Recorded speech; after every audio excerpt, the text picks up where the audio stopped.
El actual territorio de México es casi 4 veces el tamaño de España. A pesar de su enormidad, era solo una sola parte del territorio que iba desde Alaska hasta Panamá, contando con más de la mitad de lo que hoy es los Estados Unidos, las islas del Caribe y las Filipinas, conformando el reino de la Nueva España. Tendemos a pensar, como comentábamos esta mañana, que el centro de lo que conocemos como Imperio Español estaba en Sevilla o en Madrid, pero el corazón comercial de todo aquello fue la actual Ciudad de México. Juan Miguel Zunzunegui es mexicano, es licenciado en Comunicación, maestro en Humanidades por la Universidad de Anáhuac, especialista en Filosofía en Religiones, cuenta con un diploma de Historia Mundial de México y de Cultura Islámica. Es doctor en Humanidades por la Universidad Latinoamericana y es autor nada más y nada menos que de 26 libros. Tiene una amplia presencia en las redes sociales, conferencias, medios de comunicación y plataformas digitales sobre historia, política y cultura. El título de su ponencia es El Virreinato de la Nueva España, potencia mundial. Don Juan Miguel, un honor, le escuchamos. Encantado, muchísimas gracias. Saludos a todos. Encantado de poder estar participando en el evento. De verdad es una pena no poder estar por allá, sobre todo considerando que estaré en un par de semanas. Pero bueno, pues no siempre coinciden las agendas. Luego acá tuvimos alguna serie de problemas técnicos. El ordenador portátil no quiso prender. Pero lo bueno es que hoy en día tenemos muchos recursos. Pues vamos a platicar de Nueva España como potencia mundial, pero para poder platicar de Nueva España como potencia mundial, de hecho tendríamos que reflexionar primero sobre el concepto mismo de potencia mundial, porque estamos hablando del siglo XVI, ¿no? Recordemos que Nueva España es formalmente constituida en 1535, cuando llega a la Ciudad de México don Antonio de Mendoza. En ese momento no existe el concepto potencia mundial, ni siquiera sé si existe el concepto potencia, pero desde luego no mundial, porque recordemos que hasta antes de 1492 el mundo era particularmente muy pequeño. En realidad se puede hablar de potencia mundial desde que hay un mundo, ¿no? Y hay un mundo completo al que le podemos dar la vuelta, pues desde que España le da la vuelta. Podemos decir en ese sentido que el Imperio Español se convierte en la primera potencia mundial. Pero claro, y aquí sí es bien importante la acotación, la potencia mundial no será España, será el Imperio Español, no es lo mismo, o sí, es decir, pero entonces esta España, que aunque todavía no ha sido definida así, si lo será hasta la Constitución de Cádiz, pero esta España que empieza en los Pirineos y termina en la Tierra de Fuego, es la que se convertirá en potencia.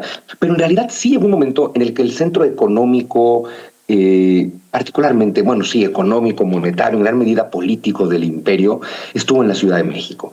Y eso es por cosas muy interesantes, particularmente es bien interesante para mí ver cómo en el siglo XVI, cuando se empieza a dar esta primera globalización que está al mando de España, pues también será la primera ocasión de la historia de la humanidad en la que tenemos una sola moneda universal. Y esa moneda universal, el real de A8, o sea, el dólar de aquella época, ¿no? Y esa moneda universal estaba hecha con plata de la Nueva España y estaba acuñada en Nueva España, lo cual quiere decir que el control de la moneda reside en Nueva España. Comento esto porque es particularmente importante para seguir sacando estas falsas ideas, estas mentiras de conquista.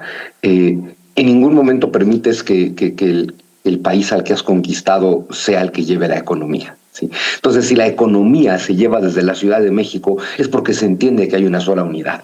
Pero bueno, entonces, para entender también esa potencia, a mí me parece que es muy importante platicarles a todos ustedes cómo era esto antes de que llegue España. Me parece importante porque, bueno, parte de todas las leyendas negras con las que vivimos hoy en día, en México incluyen también leyendas doradas, en este caso la leyenda dorada de los mexicas y de todos los pueblos mesoamericanos. Y algo que nos contamos mucho en México, y entiendo que ahora ya también se lo cuentan en España, una mentira, esa en la que, no hombre, es que aquí las culturas americanas, antes de que llegara España, tenían un nivel de desarrollo tremendo. No es cierto. Es bien importante comprender a dónde llega España para entender a cabalidad qué era, para comprender que no hay conquista, pero también para comprender por qué la unión de América y España es lo que hace que esto se pueda convertir en una potencia mundial. Digamos que tanto España como esta América indiana a la que va a llegar España tienen mucho potencial. pero el potencial de ambos espacios, tanto de la península ibérica como de América, sí o sí va a requerir de la colaboración mutua de estos dos mundos. Esto es lo que es particularmente importante comprender. Entonces, ¿qué había? ¿A dónde llega España?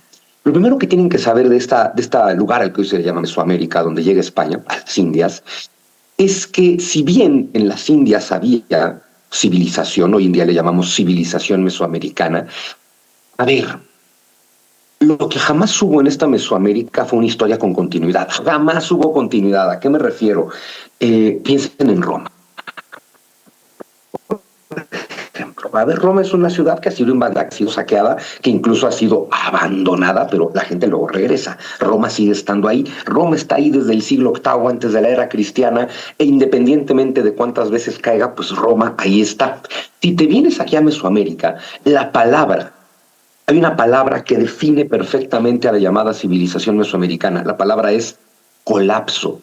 Aquí en América, la civilización colapsaba cada 300 años. Cuando la civilización colapsa cada 300 años, bueno, pues solo te habla de que no es todas esas grandezas que nos dicen. Y es que, bueno, para terminar de comprender esto a cabalidad, tendríamos que irnos un poquito más atrás. ¿Por qué las culturas de América están en el estado en el que están?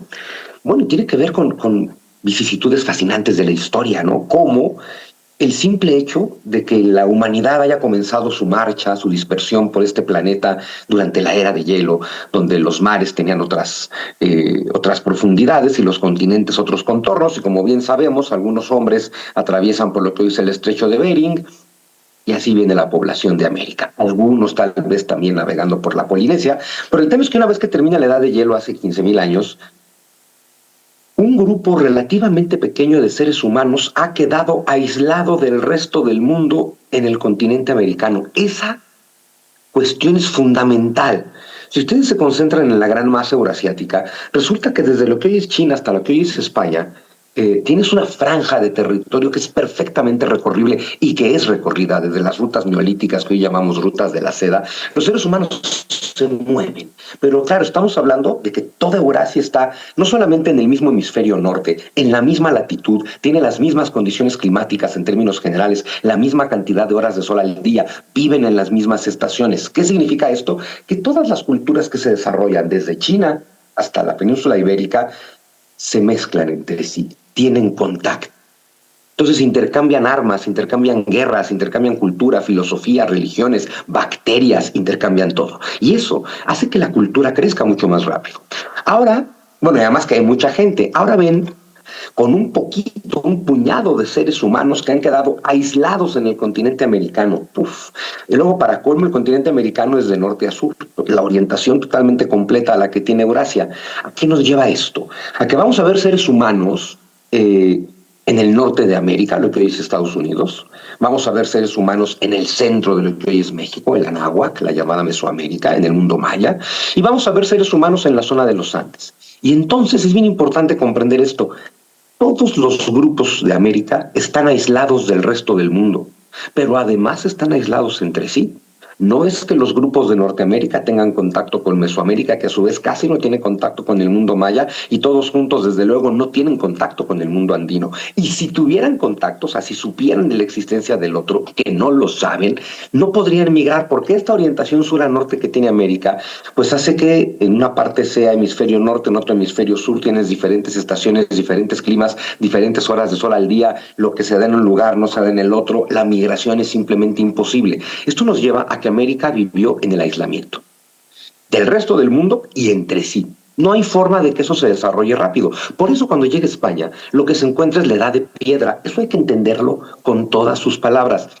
Una edad de piedra tal vez distinto a todo lo que podamos conocer como edad de piedra, también porque es una cultura aislada, pero todos los grupos hablantes del náhuatl, todas las culturas toltecas que viven, o los mayas, que viven en esta América cuando llega España, han tenido este devenir cultural en el que están aislados, en el que entonces no han superado la edad de piedra, sus armas y sus herramientas son de piedra, son grupos que siglos antes de que llegaran los españoles, muchos de ellos seguían siendo nómadas del desierto del norte, de lo que hoy es el sur de Estados Unidos, que son chamanes, Es decir, tienen tal vez el máximo grado de civilización que puede tener una cultura de palo y piedra, pero son una cultura de palo y piedra. Eso es fundamental comprenderlo. Porque entonces, ¿qué tipo de actividad económica tienen? Básicamente agricultura. ¿Cómo es la agricultura que practica esa gente en un territorio que, contrario a las planicies europeas, pues tienes todo centrado en una cadena montañosa que dificulta además la agricultura? Entonces, agrégale a eso de que no hay planicies, agrégale que no hay hierro, no se maneja el metal, y agrégale que no hay animales de tiro. ¿A qué nos lleva esto?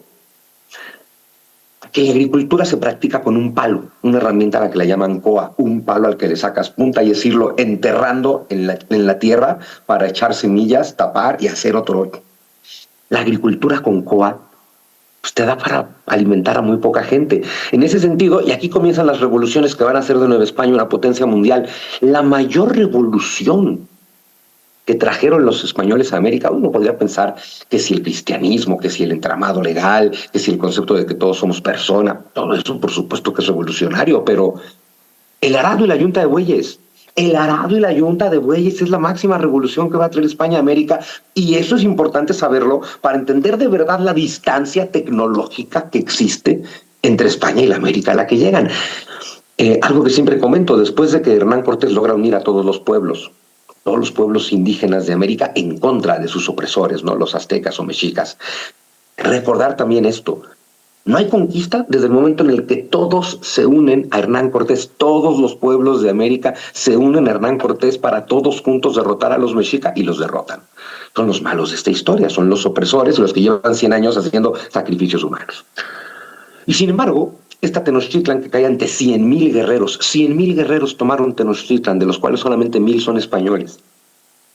Esto nos lleva a algo lógico. Estos 100,000 guerreros indígenas, una vez que juntos han derrotado a los mexicas, se dieron cuenta de que la unión hace la fuerza. ¿Ustedes creen que no pasó por la mente de esta gente la idea de, oigan, si nos quedamos juntos, pues también podemos sacar a estos españoles, ¿no?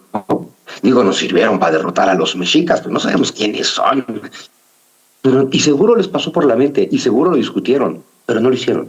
¿Por qué no lo hicieron? Por algo que hoy en día en México no se puede decir porque no estamos preparados para esa conversación, y tristemente creo que en España tampoco. Tal vez a todos los pueblos indios de América que se aliaron con los españoles, tal vez les gustó la cultura de sus aliados. Tal vez les gustó la religión de sus aliados, tal vez no hay conquista espiritual. Tal vez deciden quedarse con ellos por el avance tecnológico que suponen. De verdad, cuando España llega a América, es como si España hubiera viajado en el tiempo y hubiera llegado a Mesopotamia. Entonces tú imagínate que vives en la antigua Mesopotamia, que es una cultura de piedra y palo, con todas las limitantes que tiene la antigua Mesopotamia, y de pronto llega un grupito de gente del futuro. Llegan de 5,000 años en el futuro, con todos los conocimientos que eso implica, y son poquitos. Y se la pasan diciendo que van en son de paz, porque eso es lo que decía Cortés. Pues te los quedas, dices, a ver, lo que esta gente trae, nosotros ni siquiera lo hemos imaginado.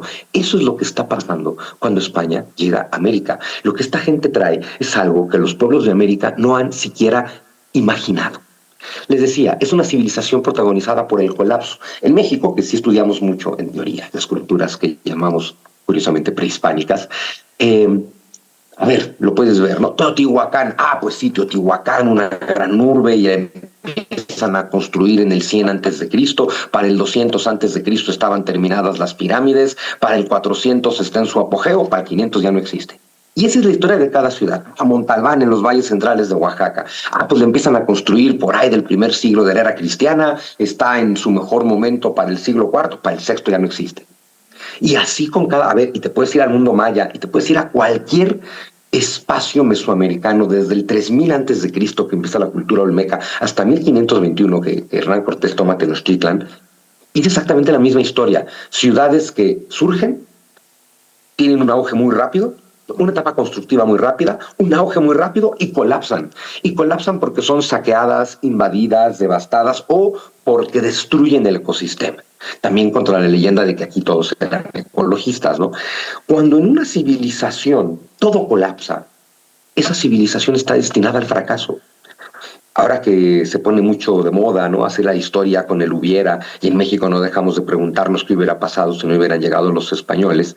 Yo siempre les digo, pues miren, si no hubieran llegado los españoles y nadie más, y no hubiera llegado nadie, y los españoles o quien sea hubieran llegado en el siglo XXI, hubieran encontrado cadáveres y ciudades vacías.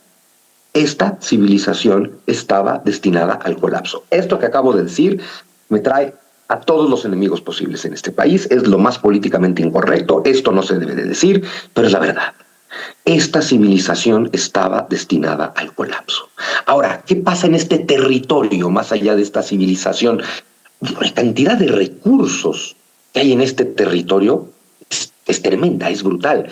Tienes un clima maravilloso, tienes especies de fauna y flora que desde luego no existen del otro lado, tienes semillas, cereales que no existen del otro lado, pero tienes oro, tienes plata y tienes cualquier cantidad de recursos. Ojo, plata, oro, recursos mineros en general, que aquí no se usan, que aquí no se explotan, porque no existe la minería, porque no existe la metalurgia. Entonces, no, cuando pensamos en cosas como otra vez los españoles que llegan a robar o a saquear recursos, está saqueando recursos. De hecho, no solo no están robando, lo que están haciendo los españoles al llegar es crear nuevas actividades económicas, crear actividades económicas que no existían, bueno, es decir, que no existían la generación anterior, crear nuevas actividades económicas que no existían la semana pasada. Ese es el salto evolutivo que da América. No tienen que pasar miles o cientos de años para llegar a algo porque llega España y lo trae de pronto. Entonces, claro que aquí hay vetas de plata y vetas de oro. Los pueblos indígenas de América no trabajaban la plata y no trabajaban el oro. No los de Mesoamérica, el oro viene de Sudamérica, y el oro que se usaba siempre de manera ornamental, y el hierro, ni hablar, esa cosa no existe, ¿no? Oro y plata. En lugares donde las poblaciones indígenas no saben que existe oro y plata, y que si lo supieran no lo sacarían porque no saben cómo sacarlo, y si lo sacaran no harían nada con él. Esa actividad simplemente no existe. Entonces, esto es bien importante. Y ojo, la otra cosa que es muy importante es cómo vive esta gente. ¿Por qué con tantos recursos no son una potencia mundial? No son una potencia mundial, pensemos en los mexicas, en los mayas o en cualquier cultura americana, que ni siquiera saben que existe el mundo. Eso también es bien importante decirlo, ¿no? Cuando llega el tema, pues llega octubre, 12 de octubre, descubrimiento de América, y ahora ya le llamamos genocidio y nada que celebrar y todas estas tonterías, o esto que tanto nos gusta decir ahora de que antes que España llegó todo el mundo. O sea, antes de que llegara España llegaron los vikingos, llegaron los chinos, llegaron los africanos, llegaron los alienígenas, llegaron todos. O sea, España no tiene ningún mérito, ¿no? Sin embargo, la razón por la que España sí que descubre América es que, a ver, si los vikingos llegaron, sin duda. Nunca se enteraron que llegaron. Nunca supieron a dónde llegaron. Regresaron porque no encontraron nada que hacer y nunca más volvieron a venir. Eso no es descubrir América. Los chinos no llegaron. Los chinos hicieron una época de navegación fascinante en el siglo V de China hacia África. Difícilmente hayan llegado a América. Y si llegaron fue por accidente, no se enteraron y no volvieron. Y así con los africanos, y así con los polinesios, y así con quien ustedes me quieran decir. La maravilla de la llegada de España es el contraviaje. Es de España que llega, se establece, y se establece para siempre, y aquí sigue, y se establece, y regresa, y hacen viaje de ida, y se hace una ruta que ya no deja de existir nunca. Se establece tornaviaje, se hace ruta, se hace intercambio. Y le descubren América incluso a sus propios habitantes. Los propios habitantes de este continente no saben dónde viven, no saben el tamaño del continente en el que están, no saben lo que es un continente, no saben que ese continente está rodeado de océanos, no saben lo que es un océano y no saben que todo eso está en un planeta porque no conocen el planeta. España le descubre América a sus propios habitantes. Eso también es bien importante tenerlo bien claro. ¿Y cuánta gente hay? Eso también es bien importante decirlo. Se cuentan muchas mentiras al respecto. En México ahora dicen, no, es que aquí en Mesoamérica, cuando llegó Cortés, había tal vez 25 millones de habitantes. No es cierto. Agricultura con coa no te da para alimentar a 25 millones de habitantes. A ver, el sacrificio humano de los mexicas era un sacrificio ritual. El sacrificio humano en el Caribe era un sacrificio existencial, es bien importante. Es decir, en las islas del Caribe a las que llega Colón hay sacrificio humano. Y hay sacrificio humano y canibalismo. Hay canibalismo, no de manera ritual como entre los mexicas, hay sacrificio humano y canibalismo porque hay hambre. A ese nivel, hay canibalismo porque no hay fuentes de proteína. Ojo, no es que las haya del todo ya en esta América, en el mundo mexica, porque no hay reses, no hay ganado, no hay animales de tiro. A mí me encanta que en México decimos, sí, pero Moctezuma comía pescado diario. Sí, Moctezuma. Los demás no. Moctezuma tiene un sistema de postas que le lleva pescado todos los días de Veracruz a México. A Moctezuma, no a los demás. Oye, y la carne de venado, claro, Moctezuma, no los demás, tiene un coto de caza. Puede comer venado, los demás no. Los demás sacan proteína de los insectos. Literal. Hasta hoy, por cierto, son deliciosos. En serio. En serio, son deliciosos. Raros, pero deliciosos. Timón y Pumba bien lo dicen. No viscosos, pero sabrosos, más o menos así son. Pero bueno, el tema es entender esta situación. Porque claro, si hay 25 millones de habitantes, puede haber, la propia Tenochtitlan no tendría más de 150,000 y es la más grande. No hay forma de que haya 25 millones de habitantes. Claro que esos datos exagerados nos ayudan también con el tema del genocidio. Porque entonces de 25 millones la población baja a 1 millón. Su madre, está tremendo. Tal vez habría 8 millones de habitantes, tal vez habría 10 millones de habitantes, difícilmente habría más. Es mucha gente en un lugar lleno de recursos, pero toda esa gente desconoce esos recursos y desconoce cómo explotarlos y cómo trabajarlos. Por lo tanto, toda esa gente, que también es un recurso, y todos estos recursos naturales no se han encontrado.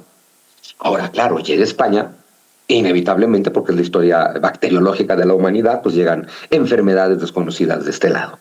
Lo cual, por supuesto, una vez más nos deja de fuera el tema del genocidio. Lo que hay es epidemias, la historia de la humanidad.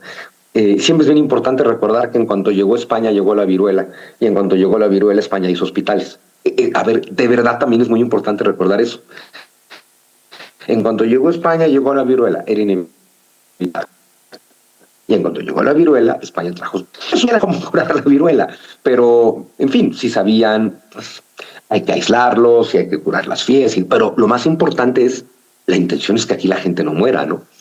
Va a haber otro colapso, por supuesto. Porque la población va a caer de forma bestial. Ojo, nos encanta decir, es que bajó la población indígena, también la española.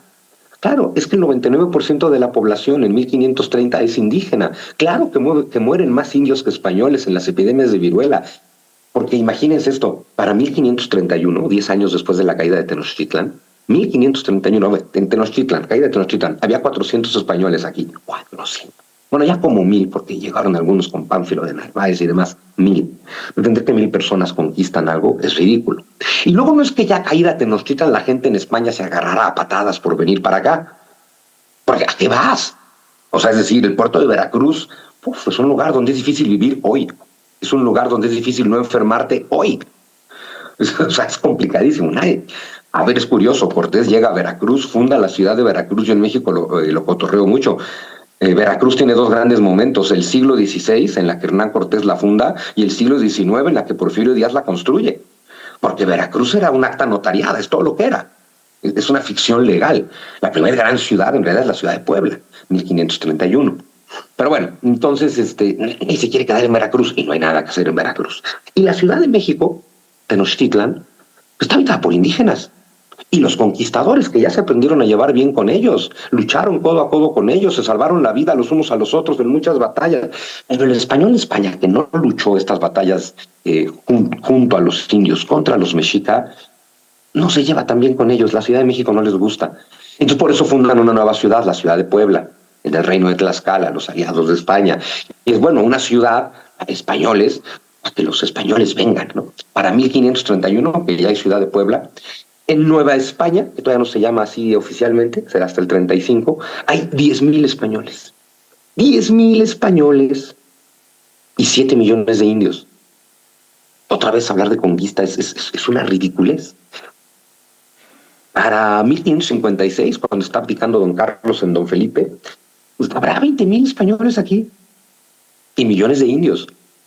Pero aquí viene la cosa fascinante. Hace rato les decía, tal vez a estos pueblos indios les gustó la cultura de sus aliados. Y empezaron a aprender de ellos. Y empiezan a aprender metalurgia, y empiezan a aprender talabartería, y peletería, y cantería. O sea, todos los oficios, todos los gremios, todo lo que hay en Europa, pues se empieza a desarrollar acá. Luego nunca hay que olvidar este gran factor económico que van a ser los frailes. Los frailes son muy mal comprendidos hoy en día. Piensas en piensas en un franciscano, y pues te imaginas pues a un hombre metido en su sayal con la cabeza agachada y rezando. Y se nos olvida que los franciscanos del siglo XVI, por lo menos, en general, el fraile español en el siglo XVI es el equivalente a un PhD, o sea, son los intelectuales del imperio. O sea, no hay que olvidar que son arquitectos, ingenieros, constructores, matemáticos, astrónomos, astrólogos, cosmógrafos, filósofos, doctores en derecho. En Nueva España pasaba eso, de pronto eso, oigan, hay que ir a conquistar el norte, pues sí, pero no hay que ir. Ningún español que ya esté instalado en el centro de México se quiere ir para el norte. Ningún mexicano hoy instalado en el centro de México se quiere ir para el norte. Los pueblos indios tampoco quieren ir para el norte. ¿Qué hacemos para colonizar el norte? Pues manda franciscanos. Y esa era la maravilla de Nueva España. Pues mira, tú manda a 8 franciscanos y a ver qué pasa. Y lo que pasaba era una ciudad. Tú mandas 8 franciscanos y 3 años después tienes una ciudad, porque esos franciscanos llegaron, se establecieron, empezaron a construir, aprendieron la lengua, se entendieron con los indios, se pusieron a trabajar con ellos y empezaron a hacer nuevas actividades económicas. Y así es como desde el momento uno, cada convento, cada monasterio de la Nueva España se convierte en un núcleo de producción económica. Ahora tú imagínate que aquí tienes cobre, que aquí tienes oro, que aquí tienes plata, que aquí tienes una serie de recursos que nunca se han explotado. Y tienes gente, porque están los que llegan y están los que están. ¿Y quién llega? Eso también es importante. Este español que llega, ¿qué actividad o qué tradición o qué cultura económica tiene? No hay que olvidar otra cosa que también se nos quiere hacer olvidar. El país más desarrollado del siglo XV, vamos a decirle España para no meternos en que si Castilla y Aragón, pero bueno, Castilla y Aragón en realidad, Castilla, para ser específicos, era la gran potencia, desde antes de llegar a América. Esta idea de, son potencia porque llegaron a América y se robaron todo. No, son potencia. Por eso pudieron llegar a América, porque no hay que olvidarlo. No llegaron los ingleses, no llegaron los franceses, ni siquiera llegaron los portugueses, llegaron los castellanos. Si llegaron ellos antes que los demás, es porque tenían más capacidad de hacerlo. En México nos contamos mucho la historia de que fuimos conquistados, además, por el país más medieval, oscuro y atrasado de Europa. Y luego hay que lidiar con el hecho de que el país más oscuro, medieval y atrasado de Europa sea el que es capaz de llevar a cabo las más grandes hazañas, como poblar todo un continente, civilizar todo un continente y darle la vuelta al mundo. Y cuando digo civilizar todo un continente, lo digo en el sentido más correcto de la palabra civilitar, civitas, ¿no? Hacer ciudades que permiten la expansión de la cultura. Para cuando muere Hernán Cortés en 1547, los españoles ya construyeron 40 ciudades. 40 ciudades en 20 años. No dimensionamos eso, 40 ciudades en 20 años. Ya están construyendo catedrales, ya están construyendo acueductos, ya están construyendo hospitales y lo más importante, ya están construyendo un camino real tierra adentro. Y que se esté haciendo un camino real tierra adentro es otro mensaje de que no hay conquista.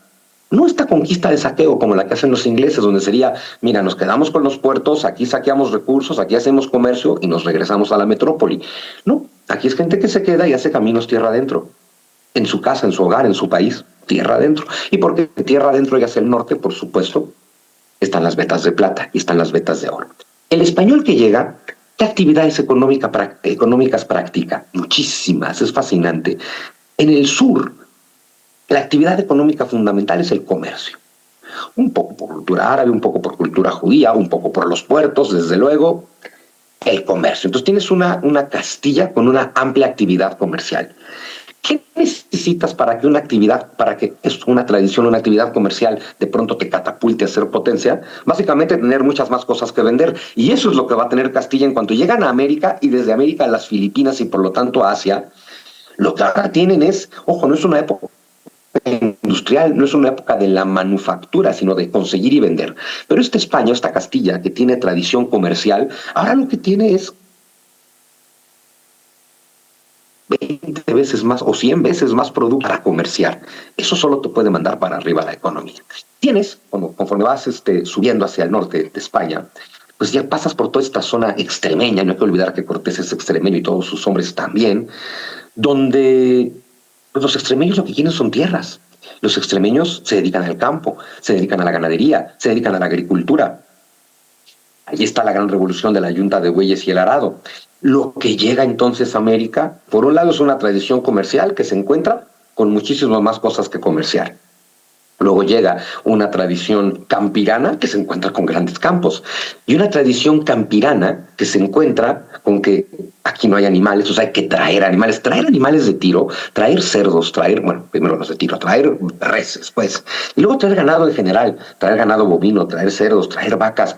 Aquí no había leche, aquí no había queso, aquí no hay carne de estos animales. Entonces, todo esto te genera industria. Y como aquí hay muy pocos españoles, pues todas estas nuevas actividades económicas las tienen que llevar a cabo los indios de aquí. No hay de otra, no hay más personas. Todo lo que tienes es que ahora la gente de allá y la gente de acá empiezan a compartir experiencias, lo que pasó en Eurasia durante tanto tiempo. Y entonces son los indígenas de aquí, enseñados por los españoles, principalmente por los frailes, los que empiezan a desarrollar todas estas actividades económicas. Y entonces, bueno, por eso hoy en día tenemos en México la charrería como deporte nacional, las suertes de campo que se aprenden de los charros salmantinos, ¿no? Y toda la actividad económica que ello implica. Entonces, todos estos extremeños van a empezar a generar haciendas y van a empezar a generar una gran actividad ganadera y agrícola. Pero también viene gente más del norte, donde sí tienen una tradición minera. Claro, la tradición minera sí o sí necesita que tengas minas, ¿no? Entonces tienes a gente que sabe de minas, que tienes una tradición minera y llegan a esta América donde hay cualquier cantidad de recursos mineros. Se acaban de dar todas las condiciones para convertir esto en una potencia mundial, porque entonces tienes a gente que se dedica al comercio que encuentra muchas más cosas que comerciar, a gente que se dedica al campo que encuentra muchas más posibilidades para el campo y la agricultura, para la ganadería y la agricultura, y gente que se dedica a la minería que encuentra vetas de oro y plata. Claro, ahora tenemos un problema. Empezó a ser despoblada, sitios, epidemias tremendas, ¿no? Hubo un momento, imagínense, tal vez hay 10 millones de habitantes cuando llegaron Cortés, tal vez hay 8, no lo sé. Tal vez hay 15.000 españoles a mitad del siglo XVI. Lo que sí es un hecho que se sabe, porque Nueva España hizo censos, es que en 1621, 100 años después de la caída de Tenochtitlan, hay 1 millón de habitantes. Es una catástrofe demográfica tremenda. 1 millón de habitantes. O sea, sí que cayó la población indígena y no ha llegado población española porque llegaron pocos españoles. Lo que hay es mestizaje y más adelante los criollos, ¿no? Hijos de españolas y españoles. Entonces de pronto tienes un gran colapso porque llegas a tener 1.200.000. ¿Cuál es la ventaja? Hace rato comentaban, si bien es cierto que en términos nominales Nueva España llega hasta Alaska, todo eso está vacío. Un explorador perdido. Siempre hay un fraile y un explorador por ahí, pero y aparte a la zona de Alaska se empieza a llegar ya hasta el siglo XVIII, la propia zona de California hasta el siglo XVIII. Todo se está concentrando en lo que hoy es el centro de México, el mundo náhuatl, lo que llegaron a dominar los mexicas. Entonces son más o menos 1 millón, 1,5 millones de personas en esta parte. Pero aquí tienes ya todas estas nuevas actividades. Y luego tenemos a los grandes aliados de España, los tlaxcaltecas. No hay que olvidar que cuando venían para acá y llegaron a América, fue un encuentro inesperado. En teoría estaban buscando llegar a Asia, otra forma de llegar a la India o a China, ¿no?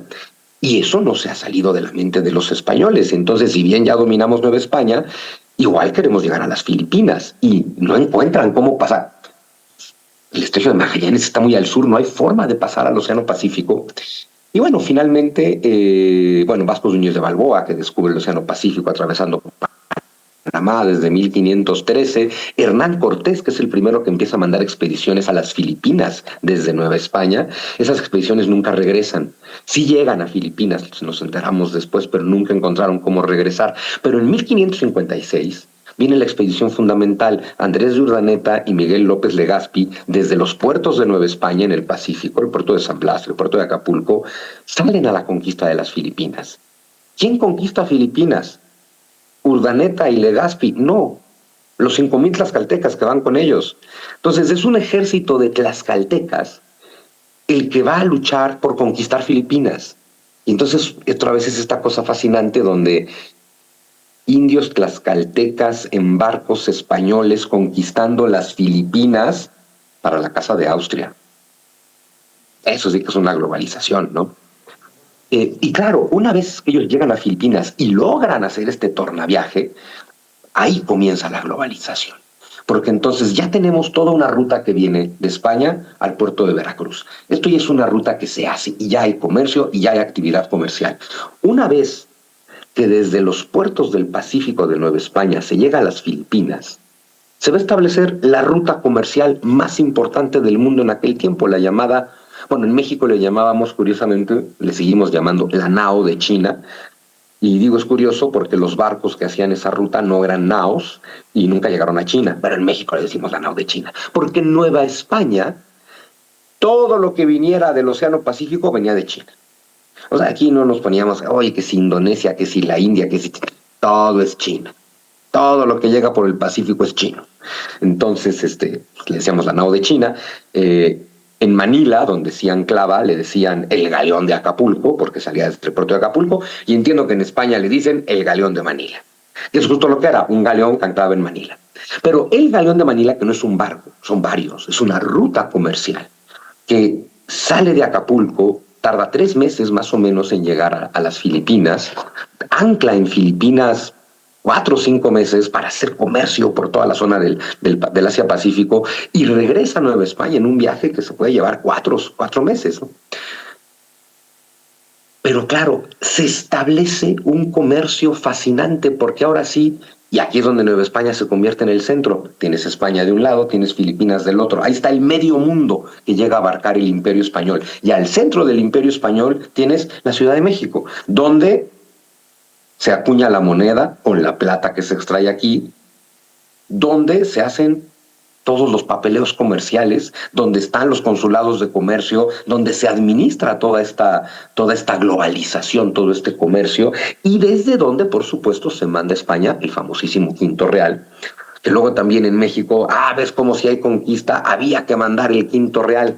Pero claro, la actividad minera implica que hay que enviar el Quinto Real, sea que tu mina esté en Zacatecas o en Asturias. ¿Sí? O sea, los mineros de Asturias también pagan el Quinto Real.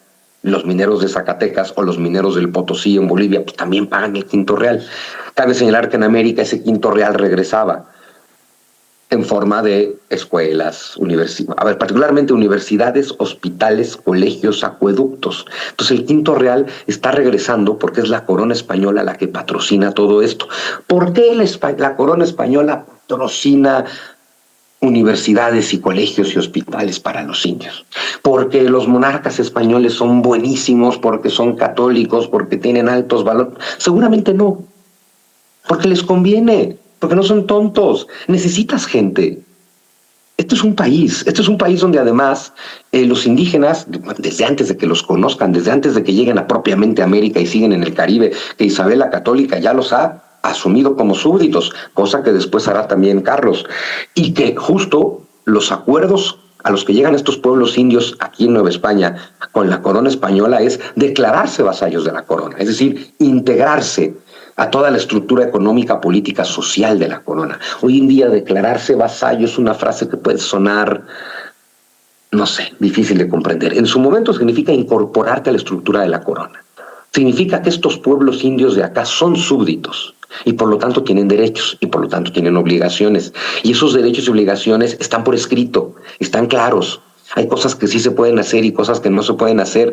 Hay casos legales, jurídicos en Nueva España, donde pueblos indios demandan al gobierno virreinal y le ganan. Entonces, otra vez, ¿en qué relación de conquista ocurre eso? No, España está invirtiendo. Finalmente, te hace falta gente. No estás logrando que los españoles vengan. Hay que llevarte bien con la gente de aquí. Hay que atender a la gente de aquí, hay que tener hospitales para la gente de aquí, pero lo más importante, lo que se va descubriendo desde el momento 1 con los tlaxcaltecas, esta gente de aquí es súper capaz y saben hacer de todo, solo no lo habían hecho porque es un viaje de 5,000 o 3,000 años al pasado. Entonces, todos estos pueblos indios empiezan a aprender todas estas cosas que saben los españoles. Entonces tienes un salto de conocimientos de miles de años, lo que ocurre cuando España llega, y tienes, por supuesto, toda esta gente totalmente lista para aprender cosas que antes simplemente no existían en su mundo. Todo esto es lo que convierte a Nueva España en potencia mundial. Eso, y que toda esta gente puede trabajar en un orden jurídico. A ver, hay que recordar que cuando llegan los españoles en el Imperio Mexica, aquí hay todo menos un orden jurídico. De verdad, tenemos códices donde se habla de estos casos, donde pueblos indios demandan al gobierno virreinal y ganan, y a veces me gusta decir, puede parecer broma, pero no lo es. Tú no podías demandar a los aztecas por sacarte el corazón. Entonces, de pronto ubicar que el hecho de que se incorporen en este entramado jurídico, en serio es bueno para todos. Bueno, los mexicas que sobreviven también se van a aliar con los españoles para construir México. También hay mexicas en la conquista de Filipinas. Yucatán, el mundo maya, fue mucho más difícil de conquistar. Al final los españoles no pudieron con los mayas. Tuvo que ser un ejército aliado de mexicas, tlaxcaltecas y españoles, juntos, los que terminaron de conquistar el mundo maya. Entonces, saber muchas cosas, ¿no? Pero lo más importante es que no hay una conquista sin un proceso migratorio complejísimo, un proceso de integración complejísimo, y sin embargo un proceso de integración complejo que se lleva a cabo, porque esto fue Nueva España durante 300 años, y hasta la fecha yo lo pregunto mucho en mis pláticas a los mexicanos, siempre les pregunto, oye, ¿te gusta México? Todos me dicen que sí. Entonces luego les pregunto, ¿qué te gusta de México? ¿Qué me dicen los mexicanos cuando les pregunto qué les gusta de México? Sí, lo primero siempre es comida, la verdad, sí. Y después de la comida, ¿qué me dicen nuestros pueblos mágicos? Perfecto, así le llamamos a los pueblos virreinales, nuestros templos virreinales, nuestros conventos del siglo XVI virreinales, nuestras catedrales, nuestros retablos, nuestro barroco, nuestro neoclásico, nuestras danzas, nuestra música, todo nuestro folclore. Bueno, todo lo que a los mexicanos les gusta de México se construyó de 1521 para acá. Eso es lo que es una locura. Que el mexicano sienta que ama a México, sienta que le gusta lo que es México y al mismo tiempo esté adoctrinado para despreciar el proceso que lo llevó a tener todo lo que le gusta. Porque ese es el tema. Todo lo que nos gusta de México es mestizo, es virreinal, es de 1521 para acá. Todo. Y sin embargo seguimos hablando de conquistas, que es ridículo. Nada te genera mayor crecimiento económico que invertir en infraestructura. ¿Qué hizo España, sobre todo en el siglo XVI? Invertir en infraestructura. Para cuando muere don Felipe en 1598 hay 100 ciudades. 100 ciudades. Es una barbaridad. Solo en Nueva España. Vete para el sur. También están haciendo ciudad. Hacer ciudad es la forma romana e hispana de hacer imperio, ¿no? El imperio como la replicación de ti mismo. Hacer ciudad para que la ciudad, bueno, hacer ciudad, hacer acueductos y hacer caminos. Una vez que tienes ciudades, acueductos y caminos, es obvio lo que pasa. Estas ciudades hacen redes comerciales, porque claro, haces ciudades. ¿Qué están haciendo los españoles? Fundando ciudades ahí donde hay algún tipo de recurso que vale la pena trabajar. Sea porque hay una planicie para poner, para establecer tu ganado, para la agricultura, porque hay una veta de oro, porque hay una veta de lo que sea, ¿no? Pero se van fundando ciudades ahí donde hay actividades económicas. Y entonces, ¿qué ocurre? Bueno, pues tienes ciudades. Ojo, la mayor parte de las ciudades mexicanas se construyeron desde cero. Sí, no es como México Tenochtitlan, ¿no? Que a ver, ahí tienes una ciudad mexica y sobre ella se funda la Ciudad de México española. En la mayor parte de los casos no es así. Puebla surge de la nada, el actual Tlaxcala surge de la nada, Querétaro surge de la nada, San Luis Potosí, Zacatecas. ¿Quieren ustedes conocer una ciudad española? Ahí luego le googlean Zacatecas, ¿no? Eso es español por todos lados, ¿no? Pero todas estas ciudades son de cero, porque son hacia el norte. Y como no se puede conquistar este norte porque no hay gente y los frailes no te alcanzan, otra vez España recurrió a sus aliados, las tlaxcaltecas. Y es bueno, es que necesitamos colonizar el norte y van a llegar a un acuerdo legal firmado, se van a firmar capitulaciones entre el gobierno virreinal de Nueva España y el cabildo de la ciudad de Tlaxcala, porque al acuerdo al que se llega es que el pueblo de Tlaxcala va a aportar 400 familias.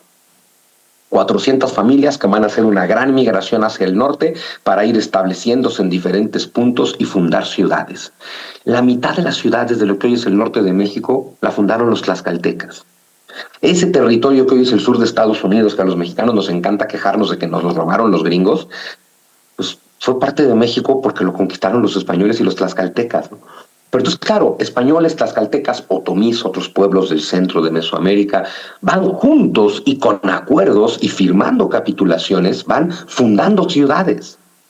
Recordemos además, bajo la tradición española, fundar ciudad es fundamental porque la ciudad es la reunión de los hombres libres, que se pueden gobernar a sí mismos, con autoridad del rey, pero que se gobiernan a sí mismos. Hoy también se nos olvida que la España que nace en el siglo, bueno, vamos a decir fecha simbólica, 1492, viene de una tradición democrática tremenda, tremenda. Por eso vale la pena estudiar aquellos años también, ¿no? Y entonces se fundan ciudades al norte, ciudades que están de cero. Cada ciudad implica gente y por lo tanto necesidades que hay que satisfacer a esa gente que fundó esta ciudad, lo cual también es un trabajo y una actividad económica, y ciudad que está siendo fundada por esta gente que tiene necesidades que satisfacer, lo cual es una actividad económica, y todo esto ocurre porque aquí hay otra actividad económica que desarrollar. Entonces se van formando ciudades de la nada, se empiezan a poblar estas ciudades, se activan redes de comercio que nunca habían existido, surgen actividades económicas que nunca habían existido. Gracias al trabajo de los colegios, de las universidades y de los frailes, las poblaciones indígenas que optan por adaptarse, porque nunca fue obligatorio, aquí se establece el concepto de República de Indios. Y es, a ver, los pueblos indios que quieran seguir viviendo como han vivido siempre, pues este es su espacio, vivan como han vivido siempre. República de Indios implica la corona española, o sea, estás adscrito a la corona española que reconoce tu autonomía, tú te riges por tus propias leyes, usos y costumbres y nadie te puede decir lo que tienes que hacer. Lo único prohibido es el sacrificio humano. Fuera de eso, mándate como tú quieras. Y tienes estos pueblos indios que optan por no adaptarse. Claro, con el paso del tiempo van a ser el origen de la pobreza de este país. Están los pueblos indios que optan por adaptarse, los que sí van a vivir en las ciudades con los españoles, los que sí van a estar con los frailes en las misiones, los que sí van a ir a los colegios como el Colegio de Santiago Tlatelolco y que entonces van a aprender actividades españolas. Es que es en ellos donde ocurre el mestizaje, por supuesto, en estos pueblos indios que deciden adaptarse. Pero entonces tienes a todas estas personas conociendo todas estas nuevas actividades que traen los españoles. Entonces súmale que tienes ya a estos españoles que saben de comercio, que saben de actividades de campo y que saben de minería. Y que al descubrir América y formar Nueva España, lo que tienen es cada vez una gama más amplia de cosas que comerciar, sobre todo desde que llegan a las Filipinas. Tienes muchísima más tierra para las actividades de ganadería y de agricultura y tienes una cantidad de territorio tremendo lleno de recursos mineros. Y toda esta gente de España que sabe cómo llevar a cabo esas actividades económicas, se lo enseña a la gente de aquí. Es que eso solo te puede convertir en una potencia. Y claro, luego riges la globalización, pues que te cuento. Y luego llegó un momento en el siglo XVIII en que en el Imperio Otomano, para comerciar con el Imperio Otomano, el sultán te exigía plata de Nueva España. La única moneda que te aceptaba el Imperio Otomano no era plata. No era plata del Imperio Español, era plata de Nueva España. Más específicamente, no cualquier plata de Nueva España. El Imperio Otomano solo aceptaba plata quintada en las minas del Real del Monte y Pachuca, a 80 kilómetros de la Ciudad de México, que es la plata más pura del mundo hasta hoy, junto a la de Zacatecas. Claro, la moneda valía su peso en plata, no valía por el tamaño de una economía. Son otros tiempos. De pronto hoy se critica mucho que el Imperio Español tiene una economía mercantilista basada únicamente en la explotación de recursos naturales. Se critica mucho, es que su economía era solamente extractiva. Pues, ¿qué esperan? Es un imperio del siglo XVI. No lo puedes comparar con un imperio del siglo XIX. España hace en el siglo XVI lo que se hace en el siglo XVI. España perfecciona en el siglo XVI lo que se hace en el siglo XVI. Y claro, en el siglo XVIII, ¿por qué cae el Imperio Español? Pues cae por un montón de cosas, pero cae porque le tocaba caer, eso también hay que decirlo, porque Si bien hoy en día estamos llenos de romanticismo sobre la unidad hispanoamericana y me encantan, con todo respeto lo digo, los trasnochados que te hablan de reinstaurar el imperio español, pues a ver, eso es imposible, vamos a hablar, seamos serios, ¿no? Vamos a hablar de cosas posibles. A nadie le interesa restaurar el imperio español y si a alguien le interesa, lo siento, no se puede. El imperio cayó. Y si el imperio cayó, quiere decir que no estaba en su mejor momento, punto. Ningún imperio cae solo presionado por fuera. Los imperios caen cuando se están pudriendo por dentro.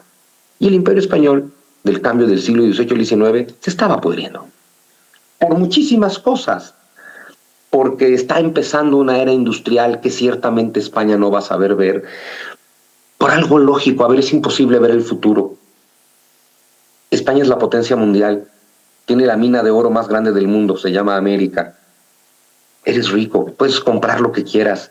Pues sí, es cierto que lo último que te pasa por la mente es, vamos a planear cómo haríamos las cosas si la economía fuera diferente. Así como España inaugura una globalización y una economía en el siglo XVI, Inglaterra pues va a ir inaugurando una globalización y una economía y una industria en el siglo XVIII-XIX. Ciertamente ese es un invento inglés al que España no se va a subir. Y luego, bueno, esto lo digo con todo respeto, su opinión desde acá, pues según yo la peor tragedia que le pudo haber pasado al Imperio Español fueron los Borbones, porque tienen una visión muy diferente, solo por eso, ¿no? Particularmente don Carlos y don Felipe, además, ellos en particular, ellos sueñan el sueño de las Indias. Son unos monarcas muy románticos en ese sentido. Hay mucha literatura nuevohispana que tristemente no se lee ni en España ni en México. Todo lo que escriben los frailes del siglo XVI, ¿no? Jerónimo de Mendieta y la monarquía eclesiástica indiana, Bernardino de Sahagún, que escribe toda la historia de cómo eran las cosas de Nueva España antes de que lleguen los españoles. Tomás de Torquemada con la monarquía indiana. O sea, vale la pena leer a todos estos frailes y todos están de acuerdo en una cosa, en que Carlos V, cuando Carlos I, ya que estamos en España, ¿verdad? Carlos I, se asumía a sí mismo como un cruzado, como un caballero de la cristiandad, todavía se ve a sí mismo de una manera muy romántica, que no hay que verlo como un defecto, a mí me parece hasta que es una virtud, es decir, en un mundo donde ya a todo el mundo le empieza a importar por encima de cualquier otra cosa el dinero, no digo que a España y a don Carlos no le importe el dinero, pero le importa la fe, pero le importa la cristiandad. De pronto es el único que dice, oigan, ¿cuándo le vamos a romper la madre al turco? Porque claro, es esta visión de esto es la cristiandad y tenemos que detener al turco. Y desde entonces Francia, pues es que el turco paga bien. Y entonces pues serán el Islam y la cristiandad, pero el turco es cliente. Y bueno, pues es un don Carlos que se tiene que ir enfrentando a que el mundo cambió. Y a que el mundo pues ya no tiene la visión que él tiene. ¿Qué pasa entonces con América? Es cuando se empieza a desarrollar esta idea de América como un nuevo mundo para crear un nuevo mundo, crear un nuevo tipo de sociedad. Esta idea de que los frailes y los indios juntos van a poder crear, y en el siglo XVI crean grandes utopías en torno a sus conventos. Y tanto don Carlos como don Felipe apoyan muchísimo eso. Pero claro, es una economía que depende más de los frailes que de los conquistadores, ¿ves? Eso es particularmente complicado y depende absolutamente del trabajo. ¿A qué voy con esto? Que para el siglo XVIII y XIX ya hay consulados comerciales en Nueva España que fungen un tanto como bolsas de valores, donde ya la producción de riqueza no necesariamente tiene que ver con el trabajo físico manual que extraes riqueza, ¿no? Nueva España se empieza a transformar, porque el mundo se empieza a transformar, pero a ver, en el siglo XVI tuviste entonces minería, agricultura, comercio, globalización, moneda universal, mestizaje, todo este sueño de las Indias, en gran medida soñado por Hernán Cortés, que es el que dice, traigan franciscanos. Pero a partir del año 1600 empieza a ocurrir una tragedia en Nueva España. Bueno, dos. Una, lo de la población, que ya hablamos, que se reduce muchísimo. Y dos, nace una nueva clase social. Y esa nueva clase social lo va a echar todo a perder con el paso del tiempo. Estoy hablando de los criollos. Los criollos van a ser los niños mimados de Nueva España. Porque en Nueva España vas a tener a estos primeros españoles, a los extremeños. ¿Cómo trabaja esa gente? Es gente de mucho trabajo, de mucho valor, de mucho riesgo, y se encuentran acá pues con todos estos pueblos indios que son gente de mucho trabajo, de mucho valor, de mucho arriesgue. Es una conjunción maravillosa.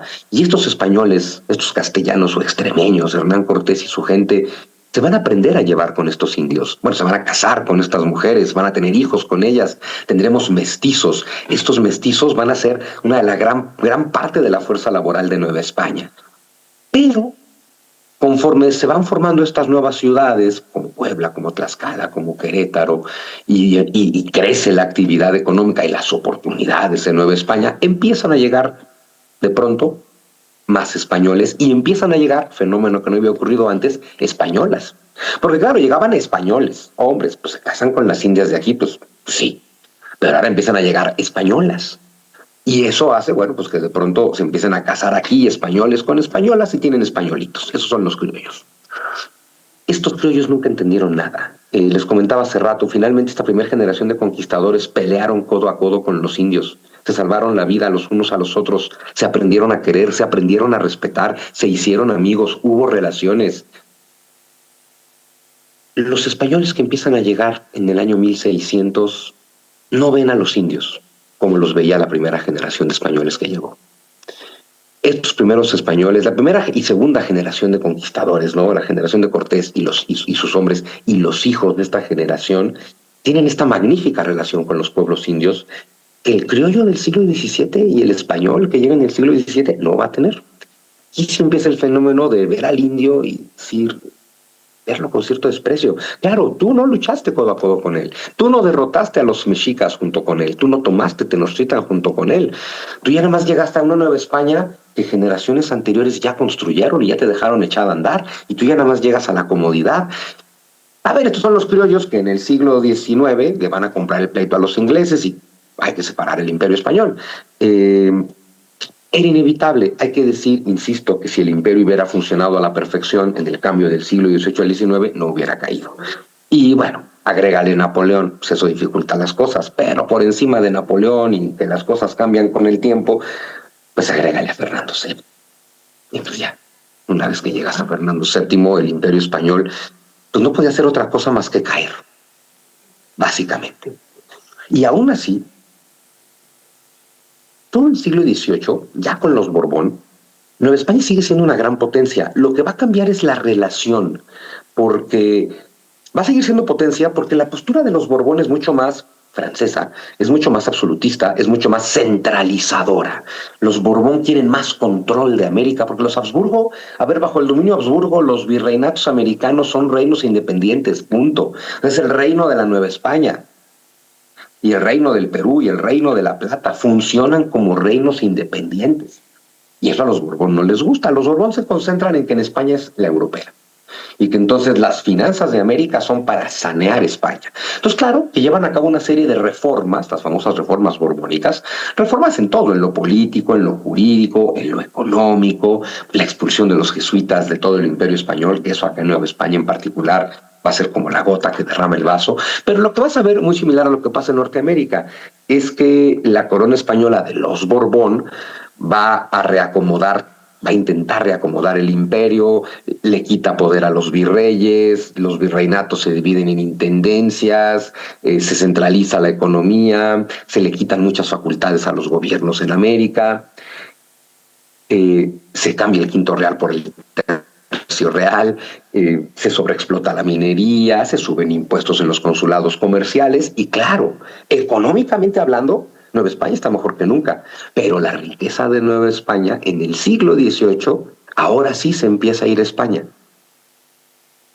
Y es curioso porque entonces van a ser los criollos del siglo XVIII los que van a empezar a hablar de conquista. Pues en este país, en México, no se ha hablado de conquista nunca. El concepto conquista lo empiezan a manejar los criollos del siglo XVIII. España está conquistando a Nueva España, porque desde España se nos quieren imponer cosas que aquí no queremos. Y entonces lo que empiezan a estar a disgusto son los criollos, no los mestizos y desde luego no los indios. Algo tal que cuando finalmente llega la guerra de secesión, más que de independencia, a 1821, cuando muere Nueva España y nace el Imperio Mexicano, Hay 6 millones de habitantes. 6 millones de habitantes, de los cuales 4 millones son indígenas. El 60% de la población de Nueva España en 1821 son indígenas. Y esta población indígena, cuando llegan estas guerras de secesión, van a luchar en contra de la independencia.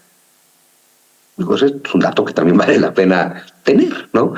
¿Quién lucha por la separación, por la independencia? Los criollos. ¿Quién lucha por seguir siendo parte de España? Los indios. ¿Por qué? Porque no se sienten conquistados. Pero también es cierto, estos indios y estos mestizos responden más a esquemas económicos, políticos, sociales del siglo XVI. Mientras que estos criollos, que además se dejan influenciar por la Ilustración y por los ingleses y demás, bueno, pues también es cierto, son una nueva generación y tienen ideas pues más del siglo XVIII, más del siglo XIX. Y bueno, lo que hace que caiga el Imperio Español en ese sentido, pues es simplemente el paso del tiempo y Fernando VII. Pero bueno, entonces volviendo a 6 millones de habitantes, de los cuales 4 millones son indios, que otra vez nos habla totalmente en contra de una conquista. 4 millones son indios que no hablan español. Bueno, algunos sí, pero la inmensa mayoría de la población indígena de Nueva España en 1821 sigue hablando su lengua natal. De hecho, la mayor parte de los españoles que viven en Nueva España hablan náhuatl. Es lo único lógico. Tienes que aprender a comunicarte con esta gente. Ellos son la mayoría, siempre lo fueron. Cortés y esa generación de conquistadores, por supuesto que aprendieron a hablar náhuatl, ¿no? Entonces te habla de que no hay conquista y por eso te habla de que estos indios prefieran luchar del lado de España en estas guerras de independencia.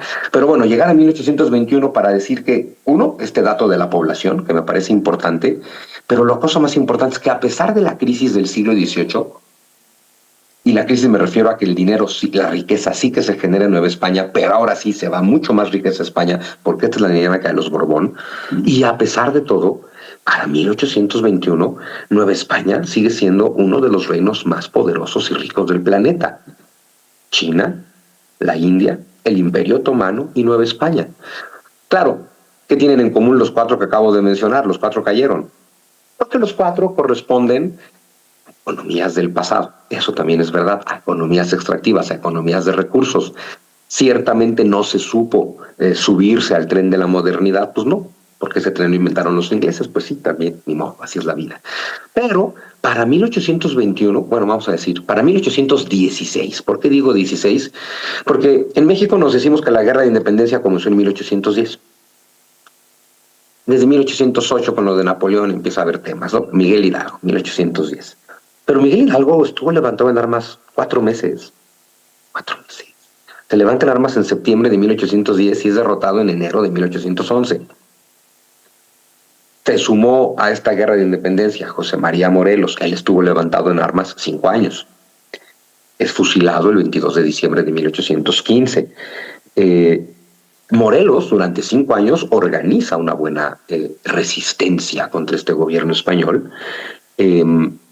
Y sin embargo, cuando Morelos es fusilado en diciembre de 1815, el resto de su gente y su gente importante, su mano derecha, ya los mataron a todos. Para cuando fusilan a Morelos, el 22 de diciembre de 1815, se acaba la guerra de independencia. Cosa bien interesante que hay que decir, ¿quién derrota a los insurgentes de Nueva España?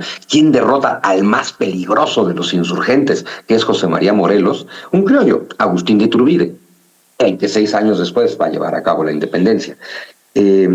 Pero para cuando empieza 1816, es virrey Félix María Calleja del Rey, será sustituido por Juan Ruiz de Apodaca, la insurgencia ha muerto, Morelos ha sido fusilado, los demás han sido fusilados, los que no están encarcelados, se emite una ley de indulto, todos los insurgentes, casi todos, se acogen a la ley de indulto, y va avanzando 1816 y aquí en Nueva España no hay guerra de independencia, no hay insurgentes, no hay movimientos armados, hay algunos guerrilleros escondidos en la sierra, como en el México de hoy, y no hay guerra de independencia en el 16, 17, 18, 19 y 20. Es hasta el 20, cuando hay revolución en España y le imponen la Constitución de Cádiz a Fernando VII, cuando de este lado la aristocracia que va a perder privilegios con esta nueva Constitución es la que ahora lleva a cabo la independencia.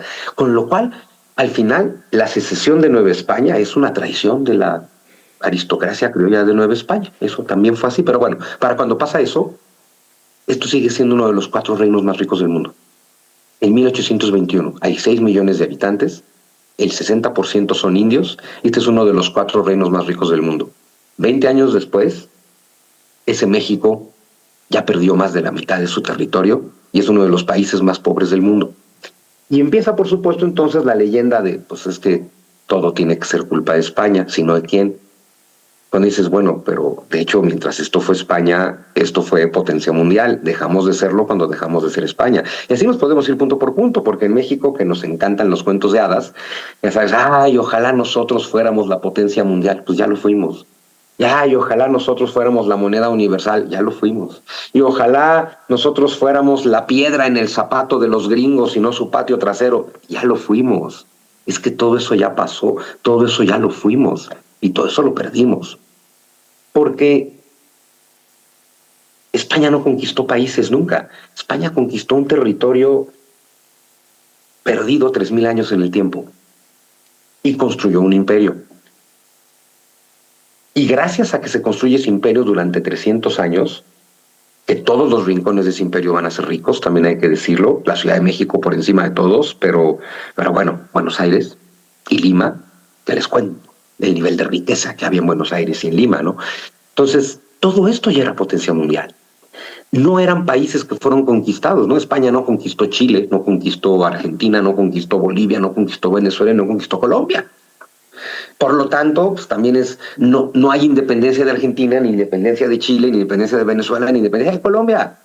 Hay una fragmentación del Imperio Español y criollos, caciques, bastante megalómanos narcisistas como Simón Bolívar empiezan a inventar países. Pero la única razón por la que estos criollos pueden inventar países es porque hay un sustrato, hay un fundamento para poder crearlos. Y hay una lengua general, una cultura general, una cosmovisión general, una idea de ser un mismo pueblo, sin lo cual no puedes hacer un país. Y eso ocurrió en los 300 años de virreinato, no antes y no después. Y no después porque no somos un mismo pueblo. Desde entonces todos los países de Hispanoamérica nos encanta decir que somos hermanos, no dejamos de pelearnos entre nosotros. Además de que nos encanta decir que somos hermanos hispanoamericanos, pero no nos damos cuenta que lo que nos hermana pues es precisamente la hispanidad, no la parte india. Los aymaras, los quechuas, los mayas, los toltecas no eran amigos entre sí, no se conocían, no eran amigos entre sí. Lo que nos hace ser hermanos a los hispanoamericanos, pues es la hispanidad. Y es muy triste que vivamos con estas historias en las que negamos profundamente lo que somos, nos odiamos profundamente a nosotros mismos y nos perdemos de 300 años de historia, porque aquí en México no estudiamos la historia del virreinato de Nueva España, no estudiamos el arte virreinal, que no le pide nada al europeo, ni la literatura, que tampoco pide nada, no estudiamos nada de la cultura virreinal en México, y ustedes en España tampoco. Entonces todo lo que hicimos fue despojarnos a nosotros mismos de 300 años de historia. Además, despojarnos a nosotros mismos de los 300 años más gloriosos de nuestra historia, en los que juntos creamos cualquier cantidad de cosas, de cultura, de civilización, de obras de arte, de obras literarias, y no sabemos nada. Y no sabemos nada porque desde 1821 pues contamos un discurso de odio contra nosotros mismos. En México pensamos que es contra España, pero es de odio contra nosotros mismos.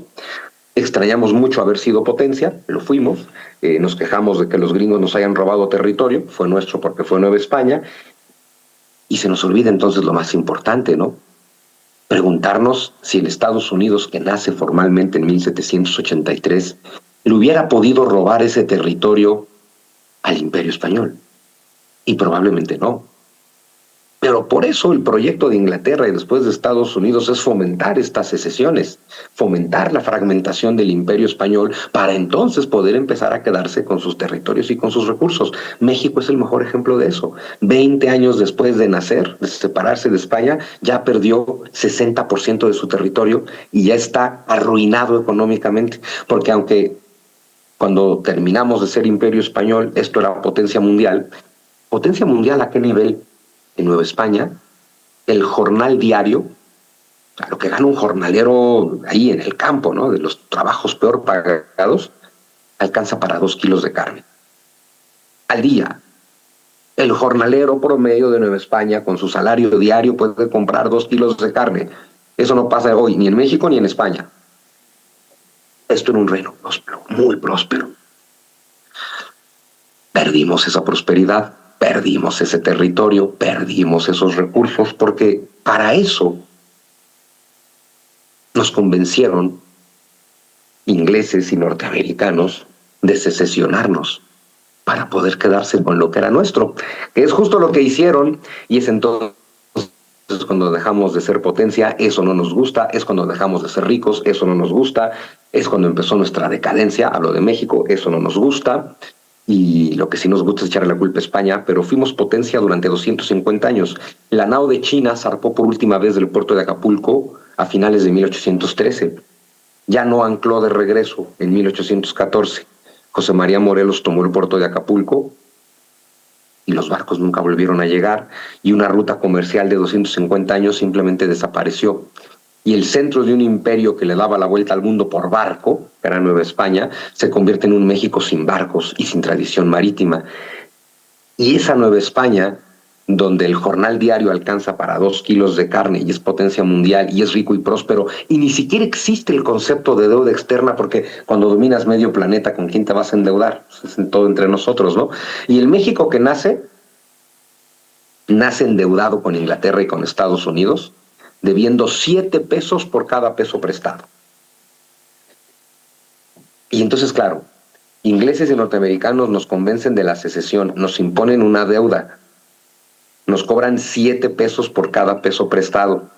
Luego nos invaden los franceses, luego nos invaden los norteamericanos, luego nos vuelven a invadir los franceses. Y la culpa de todo la tiene España.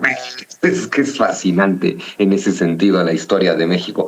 Fuimos una potencia, Nueva España fue la gran potencia del mundo, y si lo fue es porque el Imperio Español era potencia, y si el Imperio Español fue potencia es porque Nueva España lo era. Ya saben, era todos juntos en aquella época en la que juntos fuimos imperio. Muchas gracias.